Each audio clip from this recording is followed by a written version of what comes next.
जय जगन्नाथ सांग मैंने आज मुझे आपंक सहित पोड़पिठा रेसिपी शेयर करी। श्री जगन्नाथंकर अति प्रिय ये पिठाटा आ श्रीमंदिर में तो सबुदिन ये पिठा तैयारी करा जाए। बाहुड़ा दिन गुंडीचा मंदिर में पूरा स्वतंत्र प्रकार तैयारी करा जाय थाए पोड़पिठाटा। आ मुझे शुणी श्रीमंदिर में चाउल गुंडे कराए आ गुंडीचा मंदिर में अटारे तैयारी कराए बोली सेटा पूरा कन्फर्म नुह जी मुझे शुणी आपको कहूँ। जदि आप जानते मत कमेंट करेंगे कौन तैयारी कराए। आम घरे तो आम सबू बाहुड़ा दिन एभलिया ही पोड़पिठा तैयारी करिथाउ। मु जो प्रोसेसटा आपको जो बतेबी आउ सेठी जो पंडा माने तैयारी करती से माने काहाकू भी से रेसिपी बताती कि कौ कौ जिनिस पड़े कौटा नाई। आमे खाली देखिकी अनुमानिक हिसाब रे ही आमे निज हिसाब रे करिबा। आशा करुँची ये रेसिपीटा आपण मैंने पसंद करेंगे। घरे तैयारी करके निहाती जगन्नाथ को भोग लगेबे बोली मोर आशा। आदि भूल होता ताहले आपण मैंने क्षमा करदेवे। रेसिपी को पूरा शेष पर्यंत देखंतु ताहले ही जानी पारिबे ए पिठाटा किभली बनीची। नाटी तार पोड़ पिठा किंतु याकू पोड़ा जाए स्टीम देकी ताकू छणा जाए। चलतु ताहले स्टार्ट करिबा ए स्वादिष्ट रेसिपी को। याकू बनैबा समय ही आपण को घर मंदिर मंदिर भली लागिबो। चलतु ताहले स्टार्ट करिबा। प्रथम यापाई मसला प्रस्तुत करना। देखंतु एठी मु गोटा मसला नहीं जमीक 4-5टा लवंग नहीं। लवंग अधिका देदेवेनि।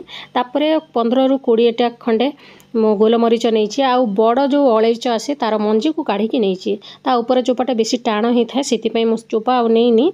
आउ गुजराती तो एथिरे लागेनी बोली कहते से मु 3टा जिनिस को ही नहीं। याकू भल भाव छेची नवा। छेचिकी गुंड करदे। पूरा बेसी गुंड भी करबेनी टिके दरखंड हेले भी भल लगी था। ये मसला गुंड पाई ही पिठार बास्ना गोटे बढ़िया दे था। देखिपे बढ़िया भाव में छेची सारी। चलतु एबे आमे अटा दलिबा।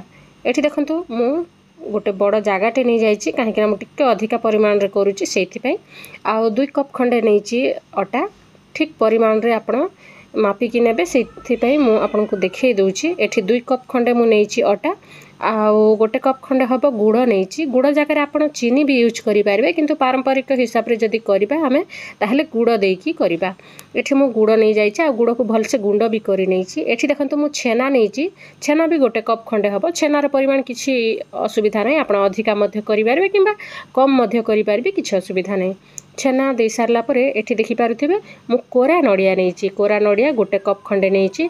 आमे नड़िया को 2 प्रकार काटिकी देबा। गोटे तो कोरा नड़िया आ गोटे एमती खंड खंड करिकी काटिकी देबे जहाँ द्वारा कि गोटे गोटे चोबई हेले बढ़िया फ्लेवर दे थाए। आउ जो कोरा नड़ियाटा सेटा पूरा अटा सहित मिक्स हो जाए आउ भल बास्ना भी दे थाए और टेस्ट भी भल दे थाए।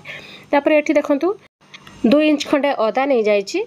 अदा को आमे छेचिके एथिरे देदेबा। तापरे जो गुंडटा मसला गुंडटा प्रिपेयर करथिले ताकू एथिरे देदेबा।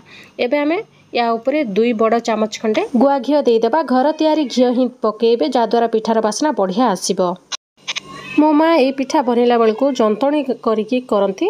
मु किंतु आउ जंतणी करूनी एभलिया चकटिके आपको देखै दउची जहाँद्वारा कि ये पिठा बनै न जानिला लोक मध्य बनैकी खाई पारिबो। सेइथिपई मु एई सरल प्रोसेस रे आपको देखौची। आपण चाहिले जंतणी मध्य करि पारिबे।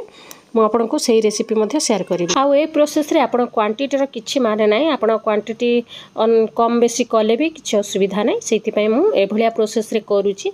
नहले जंतणी करिकी भी करा जाय। ए पिठाटा देखि पारुथिबे एठी मु अल्प अल्प पानी दे देकी याकू चकटी नेची। टिके पूरा पानिया ही हबो माने आमे जेमती रुटी पाई करू अटा दली थाउ ताठू टिके पानिया हबो जहाँद्वारा कि पिठाटा हमर सॉफ्ट बनिबो। एठी देखि पारुथिबे तार कंसिस्टेंसीटा एभली रहिबो। एबे आमे याकू 10 मिनिट पाई घोड़े नबा। आउ ता भितरे चलंतु एबे आमे कढ़ई रे पानी बसेकी गरम करिबा। ता आगरु आमे जो प्लेट रे स्टीम दबा सेठी गोटे मो रखी नेची कदली पत्र ऊपर आमे अल्प टिके घी स्प्रेड करदेबा जहाँद्वारा कि आउ पिठा लाखिबनी आउ भलसे स्टीम भी हो जीवो। सेइथिपई मु टिके कदली पत्र नहीं। आपन शाल पत्र मध्य नहीं पारिबे। मो पाखरे नथिला तो मु कदली पत्र ही नहीं जाइछि। याकू भल भाव रे ग्रीस करिनबा घी सहित। एबे आमे 10 मिनिट परे अटार जो डोटा बनैथिले ताकू एथिरे देई दबा आउ भलसे स्प्रेड करिनबा चारिपटे।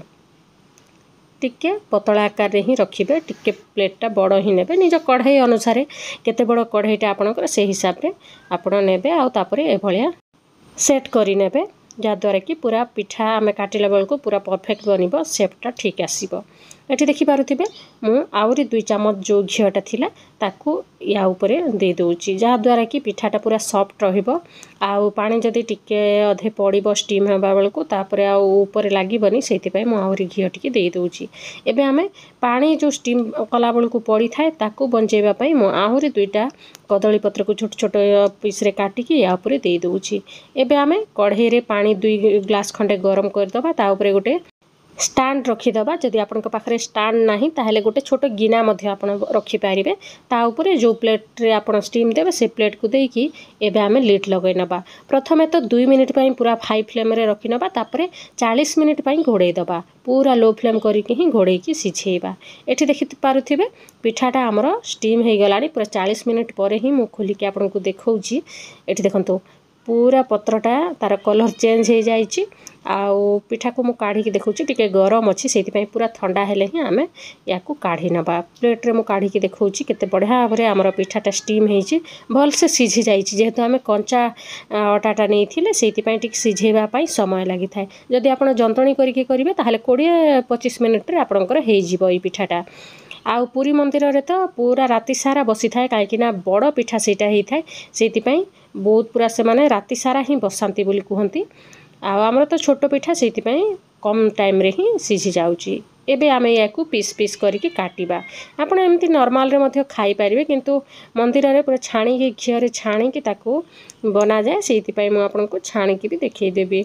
आपण एमती नॉर्मल मध्य खाई परिबे पोड़ पिठा भलिया। एठी देखंतु मु ए भलिया 4 कोणिया पीस रे काटुची आपण निज मन पसंद अनुसार काटिबे। आपण को जदि चावल जंतणी वाला पोड़ पिठार रेसिपी दरकार ताहले मु सेटा मध्य शेयर करि देबी। मु आउ समय पाइलेनी सेति पय अटा रे तयारी पोड़ पिठाटा शेयर करूची। आपण को सहित आउरी केते बेले गोटे चावलर पोड़ पिठाटा शेयर करिबी बोली भाबुची। एठी देखंतु केते बढ़िया भाबरे स्टीम हेइथिला आ बढ़िया भाबरे पिठाटा हमर तयारी हेइ जाइची। ए भलिया पीस करिके देखंतु पिठाटा पूरा सॉफ्ट हेइची। ए भलिया नुआ नुआ रेसिपी देखिबा पई देवांजलि कुकिंग चैनल टिको सब्सक्राइब कर दियंतु जहा द्वारा कि आपन को बढ़िया बढ़िया रेसिपी रो वीडियो माने पाई पारिबे। घरे तयारी होउथिबा घरे जिनिस जेति कि थिबो सेही जिनिस रे ही तयारी होउथिबा बढ़िया बढ़िया खाना रो रेसिपी आपन को सहित शेयर करबी। एठी देखंतु मोर सबुतक पिठा को मु साइज करि नेइची। एबे घियो गरम करि नबा। घियो भलो करी गरम हे सारले एबे आमे पिठा देबा स्टार्ट करिबा। आपण पूरा लो फ्लेम करें पूरा हाई फ्लेम रे ही पिठाटी को छाणीबा जहा द्वारा कि ऊपर तक भल से क्रिस्पी हम आउ नाली नाली पड़ो। लो फ्लेम रे कले पिठाटी के बेसी घियो टाणी जाई थाए सेति पय आपण टिके फ्लेम को हाई ही रखिबे। एई समय रे आउ देखुथिबे तळ ऊपर करूथिबे टिके समय ही छाड़ी देबे। तळपटे टिके भाजी हला परे धीरे धीरे उल्टेबा स्टार्ट करिवे काईकिना बेसी समय लागे नि जेहेतु आमे हाई फ्लेम रे पिठाटी को छाणुचे से बेसी समय आ लगे। धीरे धीरे आपड़ ए भाया तल ऊपर करदेवे।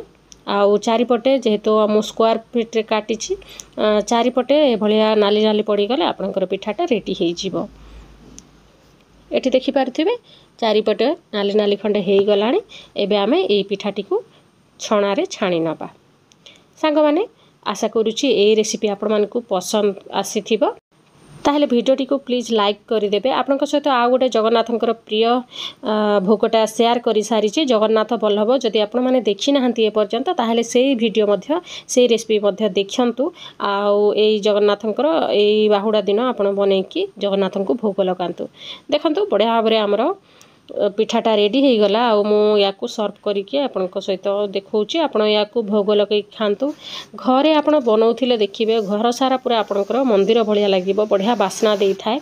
आउ समस्तक आम ओडिया मानकर समस्तकर प्रिय तो जगन्नाथ तांको भोग बनैबा आउ तांको भोग लगैबारे निजको सौभाग्य मन करबा उचित। आ देखि पारुथिबे ए रेसिपीटा मु बनैछि आउ जगन्नाथन को भोग लगिछि। जेहेतु टिके आगर मु आपन सहित शेयर करछि। मु काली जो दिन ए पिठाटा बनैछि से दिन भी जगन्नाथन को भोग लगे सारिछि। आउ जेहेतु काली बाहुड़ा यात्रा अछि मु काली मध्य बनैबी ए पिठाटा। आपण माने भी बनैकी भोग लगांतु। देखा हबो नेक्स्ट वीडियो रे आ गोटे नवा रेसिपी सहित। वीडियोटी को शेष पर्यंत देखाथिबारु बहुत बहुत धन्यवाद।